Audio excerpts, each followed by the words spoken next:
Olá! Atendendo o pedido de alguns alunos, eu vou gravar uma série de vídeos explicando como trabalhar digitalmente com a fotografia em preto e branco.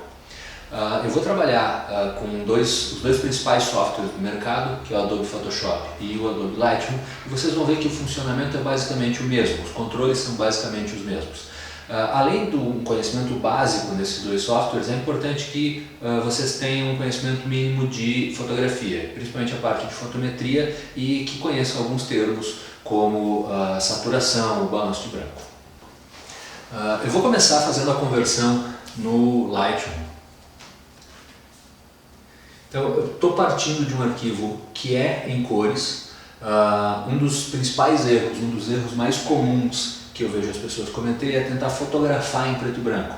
Quando eu fotografo em preto e branco, o que a câmera faz é simplesmente remover a saturação da imagem, criando assim uma imagem em preto e branco, mas que não tem o controle que eu preciso na hora de converter e que na maior parte das vezes cria uma imagem bastante sem graça, certo? Um outro erro bastante comum é que as pessoas esquecem que uma fotografia em preto e branco precisa ter preto e branco. Se eu tenho uma predominância de tons médios, eu acabo ficando com aquela imagem lavada, né? Eu não tenho uma ancoragem de preto e branco que dê contraste, que dê interesse para essa imagem.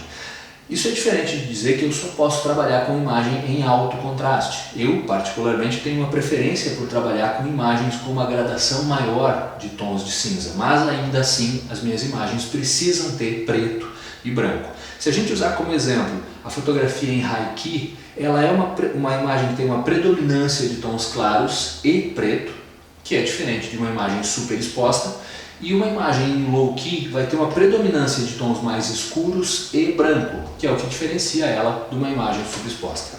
Então aqui no Lightroom a gente tem, essa imagem já recebeu um tratamento básico que eu aplico para todas as imagens, e eu vou agora me concentrar na parte da conversão em preto e branco. Então aqui nessa aba matiz, saturação e luminância eu tenho a opção de converter essa imagem para preto e branco, e essa imagem já recebe uma mistura de preto e branco que o software considera adequada para a imagem que eu estou trabalhando. O que é essa mistura de preto e branco? É dizer que tom de cinza cada uma das cores vai ser interpretada na hora da conversão dessa imagem. Eu posso, por exemplo, nessa fotografia, pegar o verde e fazer com que ele seja muito mais claro ou muito mais escuro, um tom de cinza mais claro ou mais escuro do que ele está agora nesse momento. E com isso eu consigo criar um contraste mais interessante na minha imagem. Quer dizer, né? No caso dessa fotografia, eu posso fazer, por exemplo, com que o verde fique mais escuro e as flores que estão aqui na frente fiquem mais claras. Como eu nem sempre sei exatamente que cor está naquele ponto que eu quero modificar, existe essa ferramenta aqui na lateral dessa aba, que é a ferramenta de ajuste de destino, em que eu posso clicar em determinada cor, arrastar para cima ou para baixo, e eu modifico aquela cor ou aquela combinação de cores que eu tenho naquela área da imagem. A ferramenta não faz mágica, ela não vai pegar só aquilo em que eu cliquei, mas todos os outros elementos que também têm aquela mesma cor. Se eu cheguei na mistura de preto e branco que eu acho interessante para essa imagem, eu ainda posso fazer alguns ajustes localizados. Eu posso, por exemplo, utilizar um filtro em degradê para deixar determinada área da imagem mais clara, mais escura, com um determinado tom de cinza diferente. Sempre na hora de aplicar esses filtros localizados, eu gosto de exagerar, colocar, por exemplo, uma exposição muito mais alta para que eu consiga enxergar onde aquilo está sendo aplicado, e depois disso fazer o ajuste que eu acredito que seja necessário. Importante, toda vez que a gente estiver trabalhando com o tratamento de alguma imagem, é sempre ser sutil na aplicação de qualquer ajuste. Eu nunca quero mostrar a minha habilidade no software, eu quero melhorar a minha imagem. Eu quero que o meu espectador preste atenção na fotografia e não que ele perceba o quão bom eu sou em utilizar determinado software.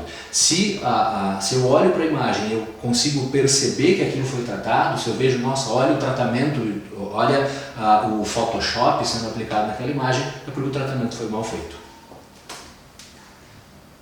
Outro ajuste que pode ser importante aqui é aplicar o Clarity, foi traduzido em claridade, como claridade nessa versão do software que eu estou usando, em que eu tenho esse desfoque quando ele está no negativo, ou esse micro contraste, esse contraste localizado quando ele está no positivo. Eu vejo isso sendo muito aplicado em retrato e sendo muito aplicado com exagero.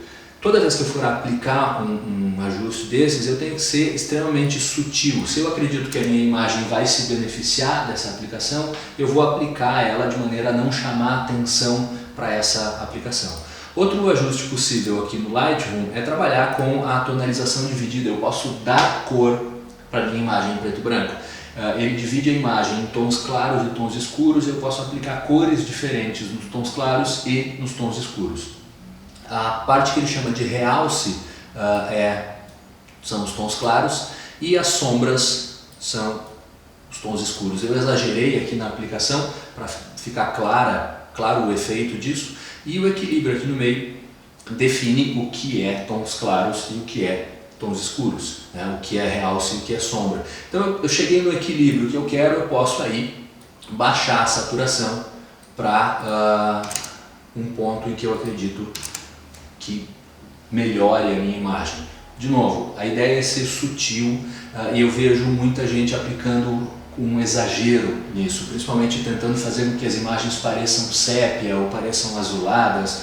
Eu sempre vou ser sutil na aplicação dessas coisas. Se eu acho que a minha imagem não precisa disso, eu simplesmente mudo a saturação aqui para 0 e nada está sendo aplicado. Da mesma forma, na aba de efeitos, eu posso colocar vinheta e ruído. Sigo a mesma lógica. A vinheta pode melhorar a minha imagem em algumas situações, principalmente uma vinheta escura que vai concentrar a atenção do espectador no centro, e o grão pode dar aquela impressão de que eu estou trabalhando com um filme. Da mesma forma, esses efeitos não podem chamar mais atenção do que a minha imagem. Agora, no Photoshop, eu tenho a mesma imagem aberta, ela também recebeu o tratamento básico e, importante, não falei antes no Lightroom, a imagem tem que estar com o balanço de branco correto. Como a cor é importante para que eu consiga controlar esse contraste da imagem, se o balanço de branco estiver errado, se essa imagem estiver azulada, estiver amarelada, toda a imagem vai receber esse contraste a partir da mistura de amarelo ou de azul. Então, o balanço de branco está certo, a imagem está regulada, eu tenho as mesmas ferramentas que eu tinha lá no Lightroom. O converter para tons de cinza está aqui nessa aba, eu clico aqui, ele aplica essa mistura que eu agora posso modificar e chegar no resultado que eu quero. E se eu preciso escolher uma determinada área da imagem, a ferramenta de ajuste de destino está aqui na parte de cima e eu simplesmente clico em algum ponto, arrasto para baixo ou para cima e eu consigo mudar aquela cor. Terminados meus ajustes, eu vou para o Photoshop, se eu tenho alguma coisa para fazer, ou lá no Lightroom eu exporto essa imagem para o formato que eu achar mais interessante. Tá? Isso é a parte técnica fundamental da fotografia em preto e branco. Tá? Eu estou convertendo os meus arquivos e em softwares como o Lightroom, por exemplo, eu posso criar uma espécie de conversão, um perfil de conversão e aplicar em todas as minhas imagens da mesma forma. Isso dá unidade para o meu trabalho e evita que eu fique fazendo um trabalho repetitivo. E nos próximos vídeos aí eu vou conversar com vocês sobre alguns elementos mais conceituais da fotografia e como se inspirar no trabalho de outros fotógrafos para criar a minha linguagem técnica de preto e branco e conceitual também. Até mais!